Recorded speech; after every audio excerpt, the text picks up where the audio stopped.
നമസ്കാരം. ഇനി തലസ്ഥാനത്ത് കപ്പലാറാട്ട്, കടലിന്റെ മേളം സെയിലിംഗ് കമ്മിറ്റി ആരംഭിക്കുന്നു.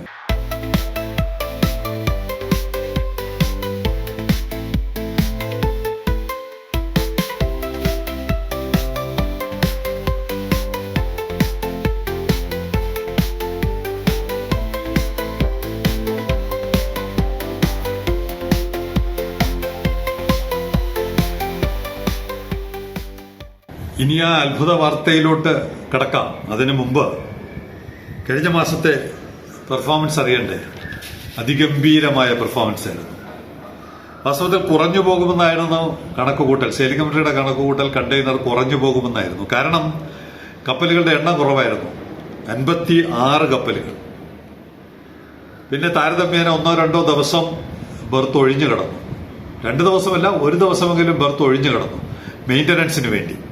അങ്ങനെ നോക്കുമ്പോൾ താരതമ്യേന കുറവായിരിക്കാനാണ് സാധ്യത. പക്ഷെ ഫലമെന്താണ്? 1,30,863 അടിയള സിമ്പൽ.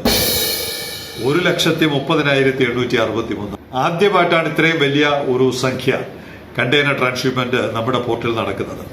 1:20 വരെയൊക്കെ എത്തിയിട്ടുണ്ട്. 1:30 എത്തുന്നത് ആദ്യമായിട്ടാണ്.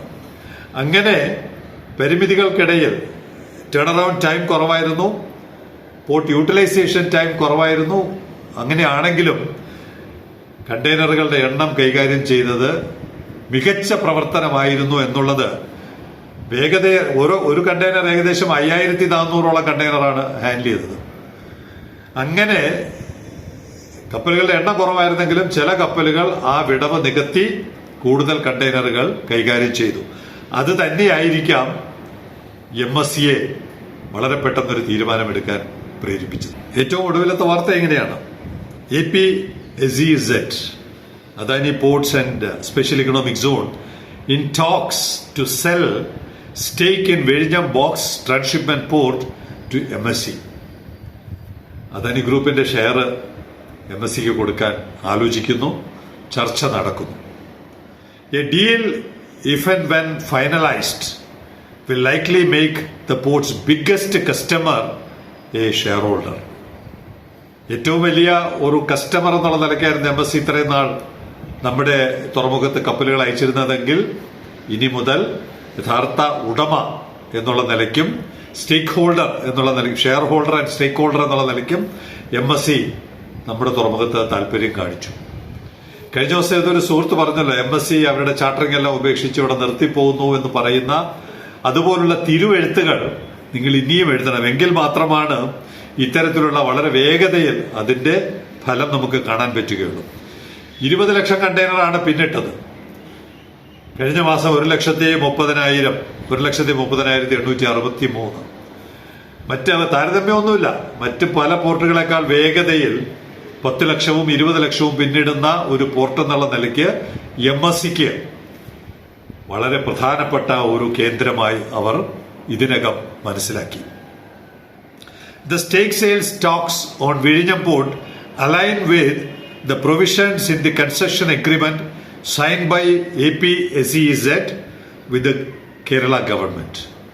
കരാറിൽ ഇതിനൊരു തടസ്സവുമില്ല. ഈ കരാർ പ്രകാരം തന്നെ അദാനി ഗ്രൂപ്പിന് പുതിയ ഇൻവെസ്റ്റേഴ്സിനെ ഇതിനകത്ത് കൊണ്ടുവരാം. അതിനകത്തൊന്നും യാതൊരു തടസ്സവുമില്ല. കാരണം അദാനിയുടെ ഷെയറിൽ നിന്നാണ് ഈ വിൽപ്പന നടക്കുന്നത്, അല്ലാതെ കേരള ഗവൺമെന്റിന്റെ ഷെയർ അല്ല. അതുകൊണ്ട് തന്നെ യാതൊരു നിയമ തടസ്സവും ഇല്ലാതെ തന്നെ MSC ആഗ്രഹിക്കുന്ന വിധത്തിൽ ആഗ്രഹിക്കുന്നു എന്നുള്ളതാണ് ഇക്കണോമിക് ടൈംസ് ആണ് റിപ്പോർട്ട് ചെയ്തിരിക്കുന്നത്. എന്ന് പറഞ്ഞാൽ കാര്യം ഏകദേശം ശരിയാണ്, കാര്യം ഏകദേശം മുന്നോട്ട് പോവുകയാണ്. അപ്പൊ ഇത് സംബന്ധിച്ച കുറച്ച് കാര്യങ്ങൾ കൂടി പത്രം റിപ്പോർട്ട് ചെയ്യുന്നുണ്ട്.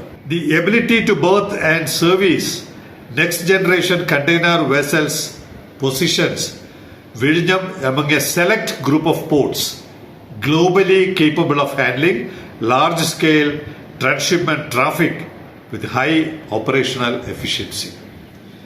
എഫിഷ്യൻസിയൊക്കെ വളരെ കൂടുതലാണെന്ന് പറഞ്ഞല്ലോ. 135% പോർട്ട് പ്രവർത്തിക്കുന്നത്. കാരണം എന്താണ്? MSC അത്ര അധികം കപ്പലുകൾ ഇങ്ങോട്ട് വിടുകയാണ്. മിക്കവാറും 3-4, ഒരു ഘട്ടത്തിൽ 7-8 കപ്പലുകൾ വരെ പുറംകടലിലുണ്ടായിരുന്നു.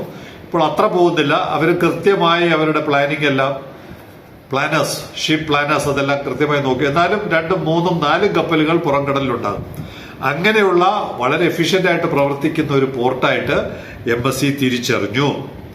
The capacity expansion will help transform Vizhinjam from a national container transshipment port into a regional transshipment hub. അവിടെയാണ് നമ്മൾ ആ ഒരു വളർച്ച. 2 വർഷത്തിനകം ഇന്ത്യയിലെ ഒരു പോർട്ട് എന്നല്ല ഇപ്പൊ അറിയപ്പെടുന്നത്, ഒരു regional hub port. Hub port എന്ന് പറഞ്ഞാൽ എന്താണ്? മദർ വെസലുകൾ വരികയും ഫീഡർ വെസലുകളിൽ നിന്ന് കാർഗോ ശേഖരിക്കുകയും ചെയ്യുന്ന, അല്ലെങ്കിൽ ഫീഡർ വെസലുകളിലേക്ക് ചരക്ക് കൈമാറുകയും ചെയ്യുന്ന ഹബ് പോർട്ടായിട്ട്, ഏറ്റവും വലിയ കപ്പലുകൾ വരുന്ന പോർട്ടായിട്ട് ഈ റീജിയന്റെ, സൗത്ത് ഏഷ്യൻ റീജിയനിലെ പ്രധാനപ്പെട്ട പോർട്ടായിട്ട് മാറി എന്നുള്ളതാണ് അവരുടെ കണ്ടെത്തൽ. ദി കപ്പാസിറ്റി എക്സ്പാൻഷൻ, പുതിയ capacity expansion will help transform Vizhinjam from a national container transshipment port into a regional transshipment hub serving the Indian subcontinent, Africa, the Middle East and other global trade corridors. ഒരു കപ്പൽ പോലും വരില്ല. എന്തായിരുന്നു ആക്ഷേപം? ഒരു കപ്പൽ പോലും ഇവിടെ വരില്ല, തീരാ ശാപമാണ്, സർക്കാരിലെ ഖജനാവിലെ പണമെടുത്ത് മുടിച്ച ഒരു പ്രൊജക്റ്റാണ്. എല്ലാ ആക്ഷേപങ്ങളും പറഞ്ഞവർ ദയവേത് ഇനിയും അത് ആവർത്തിക്കണം. കാരണം നിങ്ങളുടെ നാവ് പൊന്നാണ്. നിങ്ങൾ പറഞ്ഞതുകൊണ്ടാണ് തുറമുഖത്തിന് ഈ വളർച്ച കൈവന്നിരിക്കുന്നത്. അതുകൊണ്ട് നിങ്ങളുടെ വിമർശനം കൂടുതൽ ശക്തമായിട്ട് തന്നെ നിങ്ങൾ മുന്നോട്ട് കൊണ്ടുപോകണം. 2 വർഷത്തിനകം ഇത്രയും കണക്ടിവിറ്റി സ്ഥാപിച്ചെടുത്ത വേറെ ഏതെങ്കിലും പോർട്ടുണ്ടോ? ഉണ്ടെങ്കിൽ ദയവേത് അറിയിക്കുക, പ്രേക്ഷകർ അറിയിക്കുക, അല്ലെങ്കിൽ വിമർശകർ അറിയിക്കുക. Vizhinjam also offers regular shipping services connecting South Asia, Europe, Africa and South America, enabling faster container movement and strengthening India's position in global maritime trade networks. ഇതിനകത്ത് ഒരെണ്ണം വിട്ടുപോയിട്ടുണ്ട്. സൗത്ത് അമേരിക്ക മാത്രമല്ല, നോർത്ത് അമേരിക്കയിൽ നിന്ന് പലപ്പോഴും കപ്പലുകൾ വന്നിട്ടുണ്ട്. ന്യൂയോർക്കിൽ നിന്നും ചാൾസ്റ്റൺ പോർട്ടിൽ നിന്നും ബോൾട്ടിമോറിൽ നിന്നും ഒക്കെ സാവന്ന കപ്പലുകൾ വന്നിട്ടുണ്ട്. അപ്പോൾ ഇത് ആ റിപ്പോർട്ടിൽ അത് വിട്ടുപോയതാണ്. എന്തായാലും 2 വർഷത്തിനകം ഇനി എവിടെയാ ഇല്ലാത്തത്? South Asia, Europe, Africa and south America, again north America. ലോകത്തിന്റെ മുക്കിലും മൂലയിലും കണക്ട് ചെയ്യുന്ന വിധത്തിൽ നമ്മുടെ തുറമുഖം വളർന്നു കഴിഞ്ഞു എന്നുള്ളത് കൊണ്ട് തന്നെ MSCക്ക് വലിയ ആത്മവിശ്വാസമാണ് ഈ മേഖലയിലെ ഏറ്റവും വലിയ പോർട്ടാക്കി മാറ്റാൻ. എപ്പോഴാണ്? 2028 2000 മീറ്റർ ബെർത്തും 4 കിലോമീറ്റർ ബ്രേക്ക് വാട്ടറും അതിനനുസരിച്ച് ക്രെയിനുകളും ബെർത്തും വാർഫും എല്ലാം റെഡിയാകുമ്പോൾ ഈ മേഖലയിലെ ഏറ്റവും വമ്പൻ പോർട്ടായിട്ട് മാറും. ഈ മേഖലയിലെ, ലോകത്തിലെ അല്ല, ഈ മേഖലയിലെ ഏറ്റവും വമ്പൻ പോർട്ടായി മാറും എന്നുള്ള കാര്യത്തിൽ നമുക്ക് വിശ്വാസമില്ലെങ്കിലും MSCക്ക് വിശ്വാസം വന്നു കഴിഞ്ഞു. അതുകൊണ്ടാണ് തുറമുഖത്തിന്റെ 49% ഷെയർ വാങ്ങാൻ അവർ തയ്യാറെടുത്തിരിക്കുന്നത്. കേരള ഗവൺമെന്റ് ഈ വാർത്തകൾ കേട്ടൊന്നും നമ്മൾ വലുതായിട്ട് അഹങ്കരിക്കുന്നില്ല, വലുതായിട്ട് ആത്മവിശ്വാസവും കൊള്ളുന്നില്ല.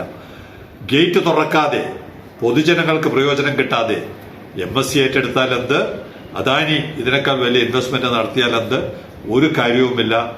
സാധാരണ ജനങ്ങൾക്ക് പ്രയോജനം ചെയ്യുന്ന വിധത്തിൽ ഗേറ്റ് ഓപ്പൺ ചെയ്ത് കണ്ടെയ്നർ അകത്തോട്ടും പുറത്തോട്ടും പോയി ആ കണ്ടെയ്നറിൽ വരേണ്ട കാർഗോ വാല്യൂ എഡീഷൻ നടത്തുന്ന തരത്തിൽ, ഉൽപാദനം നടത്തുന്ന തരത്തിൽ സ്പെഷ്യൽ ഇക്കണോമിക് സോണുകളും ഉൽപാദന കേന്ദ്രങ്ങളും വരാതെ ഞങ്ങൾക്ക് ഇക്കാര്യത്തിൽ ഒരു സന്തോഷവുമില്ല, ഒരു തൃപ്തിയുമില്ല എന്നുകൂടി പുതിയ ഗവൺമെന്റിനെ ഓർമ്മപ്പെടുത്തിക്കൊള്ളട്ടെ.